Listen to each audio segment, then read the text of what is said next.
Ce sont les mêmes personnes que tu vas retrouver 5 années après avec un diplôme et ils vont te dire j'ai cherché du travail mais je ne trouve pas. Bien sûr que non, tu ne vas pas trouver. Au moment où il fallait réfléchir sur ton avenir, tu as choisi de dégager tes responsabilités, de jouer aux inconscients. Tu as choisi de ne pas choisir au détriment de ton avenir. Maintenant, voilà le résultat. Il faut tout simplement l'assumer.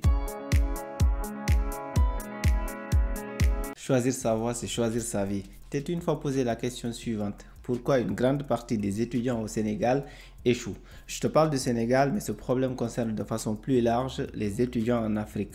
Soit ils ne terminent pas leurs études, soit ils ne trouvent pas du boulot, ils se retrouvent au chômage avec leur diplôme. Est-ce que ce problème est dû au mauvais choix d'orientation de beaucoup d'étudiants ou bien le problème concerne uniquement les bacheliers littéraires? Je vais te répondre de façon très simple. Peu importe le type de baccalauréat que tu as, si tu as à un certain moment une certaine mentalité, tu auras du mal à t'en sortir dans la vie. Et cela, quelles que soient les études que tu fais. Même si je suis d'accord que les bacheliers littéraires particulièrement rencontrent des difficultés pour leur choix d'orientation, mais ils ne sont pas les seuls à échouer. Ça concerne de façon générale tous les étudiants. Ce n'est pas parce que tu as un bac scientifique que ton avenir sera brillant. Car si tu fais n'importe quoi avec ce baccalauréat, tu finiras chômeur. Il n'y a pas d'autre issue. C'est pourquoi j'ai l'habitude de dire dans cette chaîne que ton avenir, c'est à toi de le construire. Quand j'entends des nouveaux bacheliers ou des étudiants dire j'ai été orienté dans une formation, par exemple langue portugaise, je suis perdu, je ne connais pas les débouchés de cette formation, je ne sais plus quoi faire, je me dis que cette personne d'une certaine manière, elle a déjà échoué parce qu'elle pense que c'est une autre personne qui a le pouvoir sur son avenir, alors que ce n'est pas le cas. Malheureusement, il risque de rater son avenir à cause de cette mentalité de perdant. D'autres me demandent, je suis en licence physique-chimie, est-ce que je vais trouver un emploi à la fin de mes études? Mais tu es déjà en licence. Quoi, tu as fait 3 ans avant de penser au marché de l'emploi, avant de penser à ton avenir. Tu ne penses pas que ça fait beaucoup, 3 ans avant de se rendre compte du choix que tu as fait? Autrement dit, tu as été orienté dans un parcours sans avenir et tu es là, tu prends le temps de te plaindre au lieu de chercher toi-même une solution. Si personne ne t'aide, si personne ne te donne des conseils, sachant que tu sais que le parcours dans lequel tu es est pourri, tu vas continuer à perdre ton temps dans ce parcours pour finir chômeur. Réveille-toi un petit peu. Personne ne viendra changer ta vie à ta place.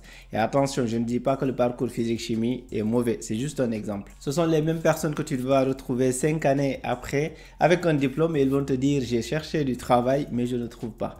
Bien sûr que non, tu ne vas pas trouver. Au moment où il fallait réfléchir sur ton avenir, tu as choisi de dégager tes responsabilités, de jouer aux inconscients. Tu as choisi de ne pas choisir au détriment de ton avenir. Maintenant, voilà le résultat. Il faut tout simplement l'assumer. La vie n'est simple pour personne, mais chacun a un cerveau et il faut l'utiliser. Si tu es orienté dans un parcours où tu sais que tu auras des difficultés pour trouver un emploi, tu dois refuser cette orientation. C'est aussi simple que ça. D'ailleurs, pour éviter d'en arriver là, la première chose que tu dois faire, c'est de faire des recherches pour identifier les formations qui offrent les meilleures perspectives professionnelles avant de choisir pour ton choix d'orientation après le bac. Si malgré les choix que tu as sélectionnés, tu es orienté dans un parcours sans avenir, comme je l'ai dit, n'y va pas. Personne ne t'y oblige. Personne ne va te forcer à y aller. Cherche d'autres solutions. Là aussi, si tu ne cherches pas, tu ne trouveras pas. Il n'y a pas de miracle. Malheureusement, sans même chercher, tu vas me dire tu n'as pas les moyens de payer une formation dans le privé alors que tu n'as même pas pris le temps de te renseigner, d'aller chercher l'information sur toutes les possibilités que tu as. Bien sûr que quand je te parle de chercher des solutions, c'est parce qu'il existe des formations professionnelles gratuites entre guillemets, où il suffit de déposer ta candidature, de payer ton inscription et ensuite d'y accéder. Sinon, il y a les concours et beaucoup d'autres options. Les infos ne vont pas venir à toi, c'est à toi d'aller les chercher. C'est de ton avenir, c'est pas l'avenir de quelqu'un d'autre, ni celui de tes parents ou de ton frère. C'est ton avenir. Encore que, si tu as un problème de choix d'orientation, tu pourras toujours rectifier ton erreur et te réorienter. Mais il y a d'autres étudiants, peu importe dans quel parcours tu les orientes à l'université, ils vont y aller du moment où ils vont avoir une bourse. Je dis bien parce qu'ils vont avoir une bourse. Ils savent que le parcours en question dans lequel ils sont orientés, ils auront du mal à trouver un emploi. Mais ça, c'est le dernier de leurs soucis. Eux, ce qui les intéresse, c'est le fait d'avoir une bourse. Si tu penses que j'exagère sur la mentalité de certains élèves et étudiants, je vais te poser une question simple. Si je prends l'exemple de l'université Cheikh Anta Diop de Dakar, combien de fois les étudiants ont fait grève pour améliorer leurs conditions d'études. Je te parle d'améliorer le programme, le matériel par exemple, de faire grève pour que les professeurs arrêtent de bâcler les cours. C'est quelque chose qui arrive couramment. Est-ce que tu as une fois entendu l'université faire grève à cause de cela? La réponse qui en ressort est négative, ou du moins c'est très rare de voir des grèves pour ces causes. Par contre, si je te demande combien de fois les étudiants ont fait grève pour les bourses, là on ne peut même pas compter, car chaque année au moins une fois, à chaque fois que le paiement des bourses connaît du retard, tu entendras parler des étudiants qui font grève. Un autre exemple, fais un tour sur Facebook, regarde dans les groupes d'étudiants, regarde les sujets abordés le plus souvent. C'est principalement des demandes autour de la date de paiement des bourses, le fameux communiqué. Tu as une fois vu un message de ce type passer, tu ne peux pas l'éviter en fait. Le communiqué du ministère de l'enseignement supérieur, tu ne peux pas le louper celui-là. Tellement les étudiants n'ont que ça dans la tête, tu le vois partout. Ceci explique beaucoup de choses. Il y a des objectifs dans la vie, tu ne peux pas être étudiant et te concentrer que sur ça. C'est la même chose si je poste une vidéo sur comment rédiger un CV ou une lettre de motivation pour un étudiant. Tu verras dans les commentaires des personnes me dire simplement « je suis intéressé ». Prends une minute et réfléchis. À mon niveau, je te montre comment écrire un CV dont tu as besoin pour entrer dans le marché de l'emploi. Jusque-là, c'est ton avenir. Et c'est gratuit, mais toi, au lieu de regarder la vidéo, d'appliquer les conseils et de poser des questions si tu en as, tu me dis intéressé. Ce que je veux savoir, c'est qu'est-ce que tu veux que je comprenne avec ce commentaire. Tu attends que je te contacte et que je te dise bravo, grâce à ton commentaire, par miracle, tu sais désormais rédiger un CV. Ou peut-être que tu attends que je te contacte pour que je te propose de faire un CV que tu pourras ensuite utiliser pour réussir dans ta vie. C'est l'un ou l'autre, mais je ne comprends pas ce que tu attends de moi après ce commentaire. Mais ce n'est pas fini, d'autres sont beaucoup plus subtils. Ils ne mettent pas intéressé, mais avant même d'avoir regardé la vidéo, ils me proposent de m'envoyer leur CV pour que je le corrige. Si c'était aussi simple comme ça, j'allais pas faire une vidéo juste pour montrer aux gens comment faire.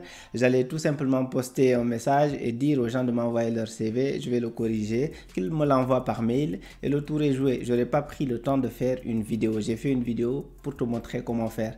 Mais tu sais très bien que je ne pourrais pas traiter toutes les demandes si je faisais ça. C'est pourquoi je t'ai fait une vidéo détaillée sur laquelle tu peux te baser pour savoir faire quelque chose d'utile dans ta vie par toi-même. Je peux te citer beaucoup d'autres exemples comme ça. Tu penses que ce sont des petites choses qui n'ont pas d'importance, mais tu te trompes. Ces petites choses, plus tu te concentres sur elles, plus tu découvres d'autres choses. Ce qui va te permettre de plus en plus de comprendre ce que tu veux, mais surtout de comprendre comment l'atteindre. C'est le plus important. Faire des études, c'est bien. Savoir comment trouver un emploi, c'est encore mieux. Cette mentalité s'appelle de l'attentisme, de l'assistanat. Malheureusement, tu vas la retrouver dans tous les segments de la société.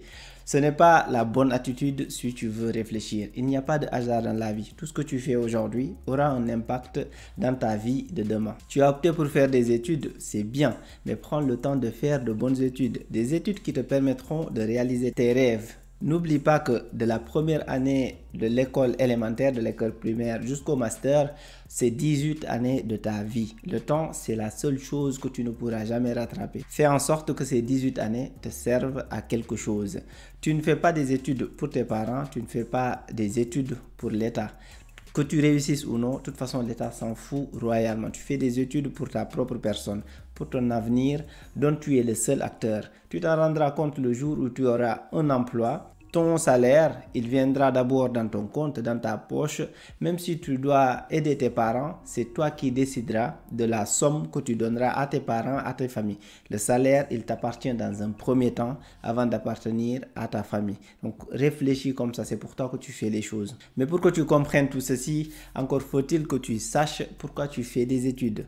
Quels sont tes objectifs? Si réussir ton avenir est la principale préoccupation que tu as, tu feras attention à ces petits points évoqués. N'hésite pas à me dire ce que tu penses de la vidéo dans les commentaires. J'espère que tu l'as aimé et qu'elle te sera utile.